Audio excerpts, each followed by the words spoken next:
네, 눈물이 부족해서 안구 표면이 손상되고 이물감 등 여러 불편함을 느끼게 되는 질환, 바로 안구 건조증인데요. 네, 건조한 겨울에는 안구 건조증이 더 심해질 수 있고요. 또 봄에도 황사 때문에 안심할 수가 없습니다. 오늘 모은희 기자와 함께 자세히 알아보겠습니다. 예. 저도 이게 참 궁금한데 어떤 분은 안구 건조증이 심해가지고요, 막 표정이 변했다고 하는 분들도 계시더라고요. 네, 여기 미간에 주름도 생기고 그러잖아요.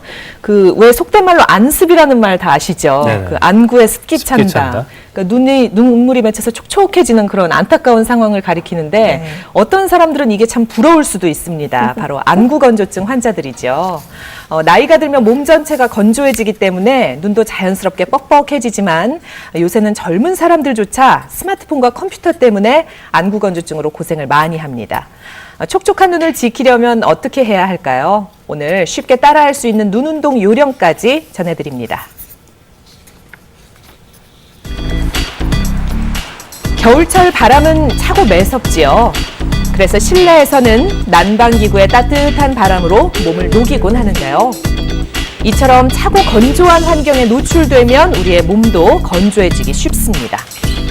특히 외부에 직접 노출된 눈은 더 잘 건조해지는데요. 안구 건조증은 1년 중 언제 가장 많이 증가할까요? 바로 이번 달입니다. 봄이 오기 직전까지 그 수가 급격히 증가합니다. 안구 건조증은 눈물의 부족으로 안구의 표면이 손상을 입어 눈에 불쾌감이 느껴지는 건데요. 성인 3명 중 1명이 앓을 정도로 흔하게 발생합니다. 이 20대 여성도 건조증으로 불편함을 겪고 있다는데요. 젊은 사람들은 거의 매일 화장하고 렌즈 끼고 하니까 눈이 손상되기 쉽지요. 힘든 점이 많았대요. 눈이 너무 뻑뻑하고요. 그리고 이제 눈물을 써도 금방금방 마르니까 되게 불편하고, 이제 오랜 시간 동안 작업을 하거나 아니면 핸드폰으로 뭐 문자를 보내거나 이렇게 보고 있으면은 눈이 진짜 막 머리가 아플 정도로 눈이 너무 아프고, 가끔 진짜 싫어서 진짜 눈을 더 못 뜨겠다 이런 느낌이 들 때도 많아요. 눈 밑에 검사지를 끼운 후 5분 동안 발생하는 눈물 양을 측정해 봤는데요. 이 환자는 좌우의 불균형이 심하네요. 10mm 이하로 젖으면 안 좋은 겁니다. 스스로 느끼기에 눈에 이물감이 느껴지거나 시야가 흐려질 때, 수시로 뻑뻑할 때, 혹은 빛에 민감하다면 안구 건조증을 의심해 볼 수 있습니다. 노화 또는 쇼그렌 증후군과 같은 전신적인 질환에 의해서도 눈물량이 감소가 될 수가 있고, 또는 눈꺼풀 주위의 염증이라든가 만성 결막염에 의해서 눈물 성분이 변질됨으로 해서 눈물이 잘 증발되면서 안구 건조증이 유발되는 경우도 있습니다. 최근에는 컨택트 렌즈를 장기간 착용하거나 장시간 PC나 스마트폰에 집중해서 봄으로 인해서 안구 건조증이 더 악화되는 경향이 있습니다. 안구 표면을 촉촉하게 유지해주는 눈 깜빡임.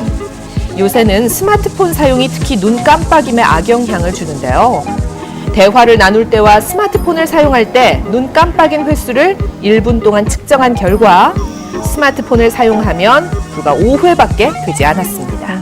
사람이 집중해서 어떤 일을 할 경우에는 무의식적으로 눈이 깜빡이는 횟수 자체가 줄어듭니다. 그러면 눈이 마르게 되죠. 그렇게 되면 계속해서 눈이 마른 상태가 지속되면 안구 건조증이 유발이 될 수 있죠.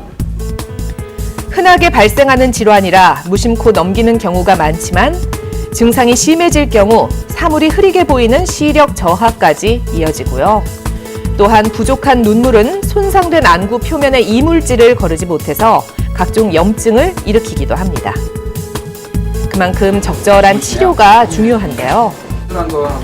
증상이 심한 경우에는 누점 폐쇄술을 시행합니다.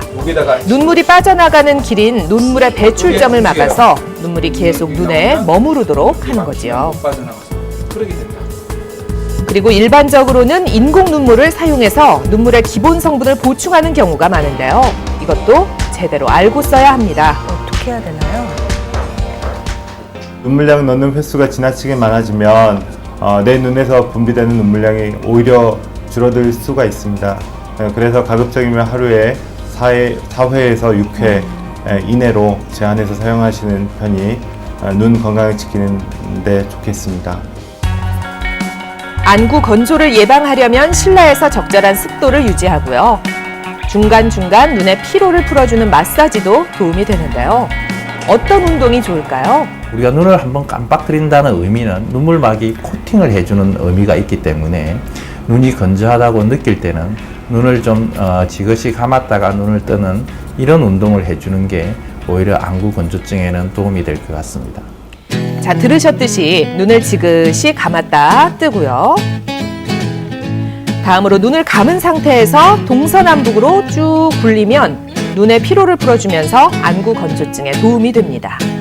수시로 꾸준히 해보세요. 눈의 대사를 원활하게 하기 위한 방법입니다. 손바닥을 비빈 후 눈 위에 올리거나 수건으로 찜질해서 혈액순환을 돕습니다. 열 내서 장시간 사용하게 되는 컴퓨터는 화면에서 발생하는 전자파와 빛이 눈에 자극을 주는데요. 휴대전화도 마찬가지입니다. 밝기를 낮추고 피로도를 줄이도록 하세요. 특히 흔들리는 차 안에서는 스마트폰은 절대 금물입니다. 모니터를 볼 때는 눈높이보다 살짝 아래 두세요. 내리 깔듯이 봐야 안구의 수분 노출이 덜합니다. 네. 안구 건조증이 있다면 보라색 먹거리에 관심을 가져보세요. 포도, 가지, 블루베리 등의 보라색을 띠는 채소와 과일에는 눈 건강에 좋은 안토시아닌이 풍부한데요. 안토시아닌은 햇빛과 산화적 스트레스에서 눈을 보호함과 더불어 눈의 피로와 빡빡함을 감소시켜서 안구 건조증 예방에 도움이 됩니다. 포도, 가지는 다 아실 테고 또 블루베리는 하루에 20, 30알씩 드시고요. 유제품과 함께 먹으면 흡수율이 높습니다. 눈은 신체에서 아주 중요한 기관임에도 소홀하기 쉬운데요. 자주자주 눈 좀 쉬게 해주시고 아까 소개해드린 눈 운동도 열심히 해보시기 바랍니다.